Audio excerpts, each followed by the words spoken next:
I would like to present you some results of the latest auto-contouring version of Redformation. Redformation has been so kind to invite me to present here today, and I would also like to thank them for the incredible party last night. We really enjoyed it.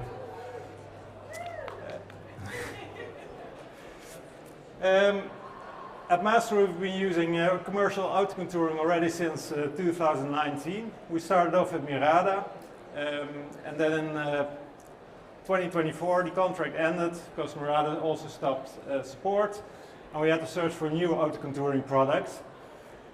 So we did an extensive comparison of state-of-the-art products in 2024, and we looked at multiple factors. So we looked at whether a product had CE marking, we looked at the performance, we looked at pricing, workflow compatibility. We wanted a software that worked in the background and Windows-based. We looked at the cybersecurity policy, the update policy, the market position, and the quality of the interface and the service agreement. And in the end, we came to the conclusion that the best product was Limbus AI. However, at that moment, we also got news that Limbus AI was acquired by Redformation. So that was quite a shock to us, because we just did the extensive review and then this happened, and Redformation already had their other product, the AutoContour product. So that was a product which at that moment only had FDA approval. So yeah, what do we do? What will this, what impact will this have? So do we wait till we have CE mark for AutoContour and then start with AutoContour, or do we start with Limbus? So in order to answer that question, we needed to know how good the AutoContour software was. One of the questions we first asked, can we also do a zero-click, so a workflow in the back with background with AutoContour? And the answer was yes. However, at that stage, AutoContour was a little bit slower than Limbus, so that would mean that we needed to go to the cloud to get a fast version. And at that moment, we were not quite sure if we wanted to go to the cloud, so there was a bit of doubt there. We also wanted to know what the accuracy was of the AutoContour contours. So we also compared the results of that software package. And at that moment, well, some of the structures were contoured better with AutoContour, but the majority we thought was better with Limbus.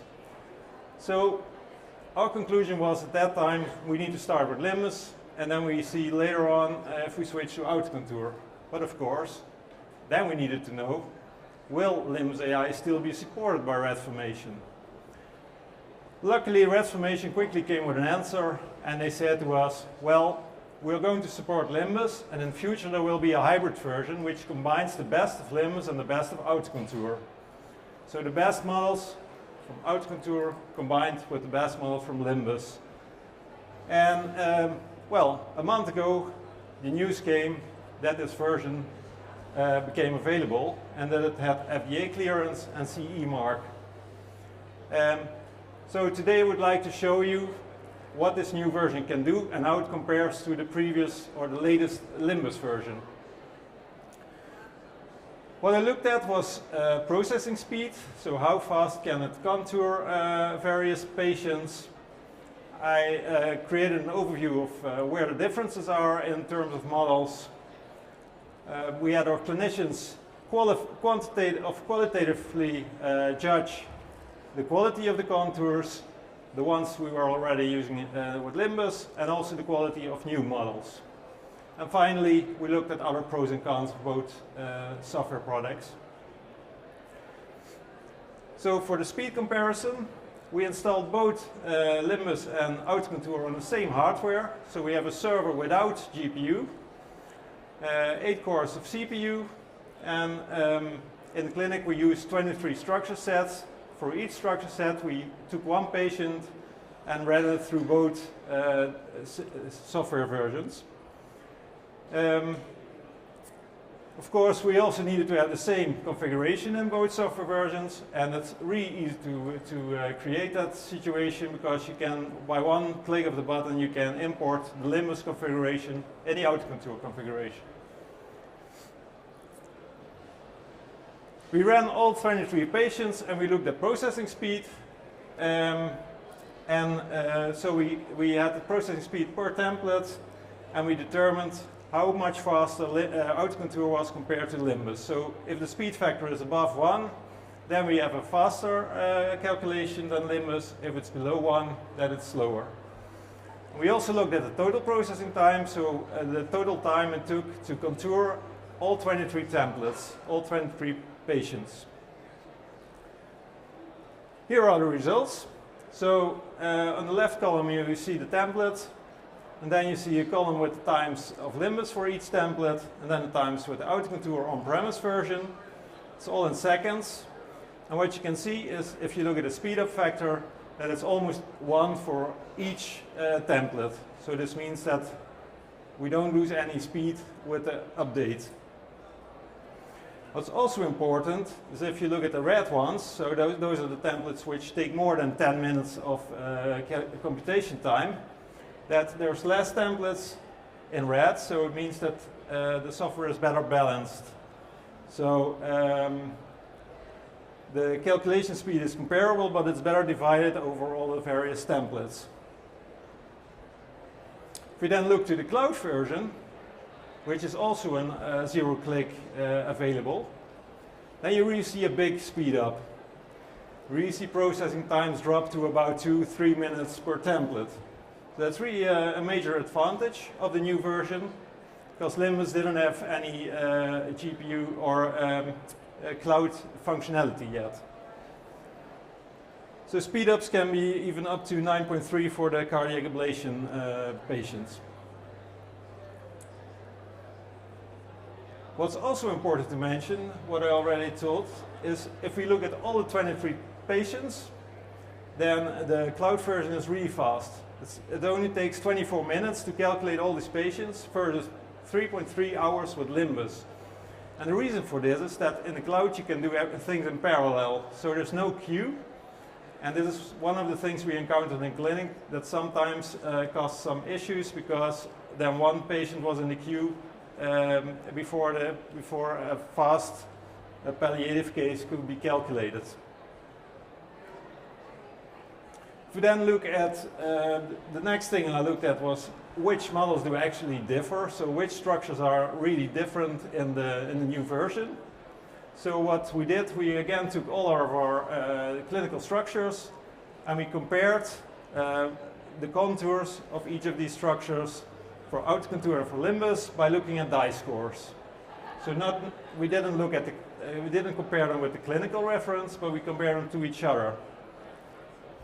And if you then look at this graph, so on the y-axis you have the dies, on the x-axis you have the structures, and you see that for nearly all structures the die score is a little bit less than 1. So you can see that a lot of work has been gone into developing AutoContour. A lot of small changes have been performed, although this was a bit surprising to us. Here you can see an overview of all the structures with a die score below 0.9, and of course this doesn't mean that this doesn't say anything about clinical quality. It just tells that there's a difference with Limbus. Of course, we do want to know, are these structures at least equally good as Limbus or better? And that's why we asked our clinicians to look at 3 patients per body region. So we had a head and neck body region, the pelvis, etc. And we had them contoured by Limbus and AutoContour and presented to them in area clips, side by side. And then we asked them to indicate, is AutoContour at least as good as Limbus? And then you get these results. So as you can see, there's a lot of green, and green means at least same quality, and in some cases better. And what you can see is in a lot of places I've commented the 3D version is better, because the new AutoContour provides for many structures a 3D model and a 2D model. And the 3D is really new because Limbus did everything in 2D, and it really gives a big advantage for small structures. There's also several structures where there was some disagreement between the various observers. So those are the orange ones.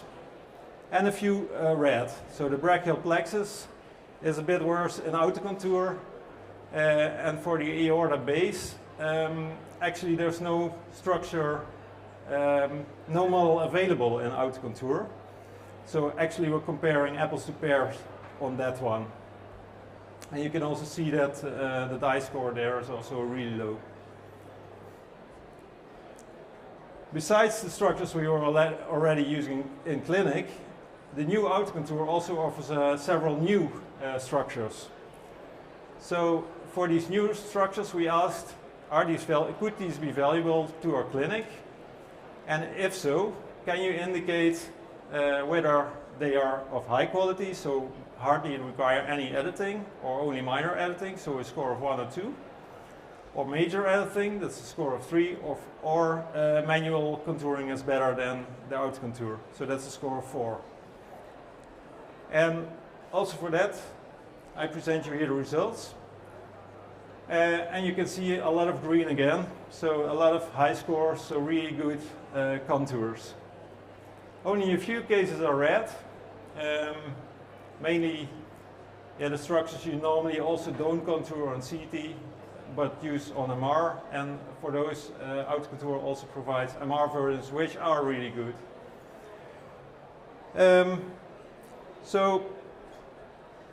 Finally some other pros and cons of the software packages.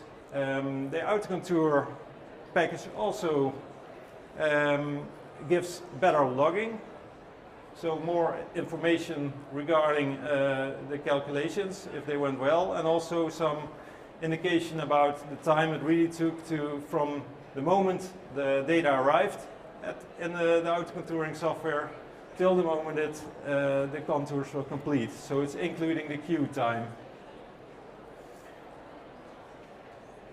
Another advantage is that as opposed to Limbus, we now have a dashboard which can be accessed by multiple users at the same time to see how far the contouring is, so the progress of the AutoContouring.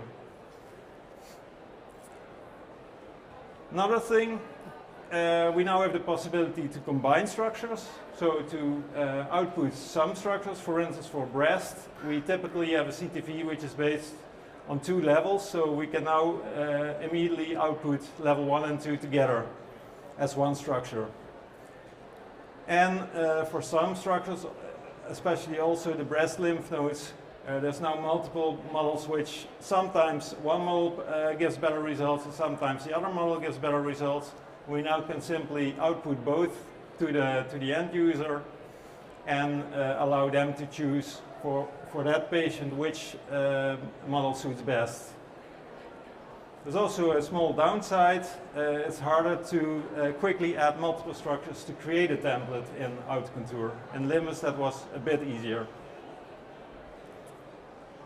So to summarize, to conclude, AutoContour 2.7 is really a hybrid version with the best of both worlds. It's really an upgrade compared to the latest Limbus version because it's at least equally fast, and if you go to the cloud it's really a lot faster. The quality of nearly all structures is at least equal to Limbus, except for the brachial plexus and the aorta base, which is not available.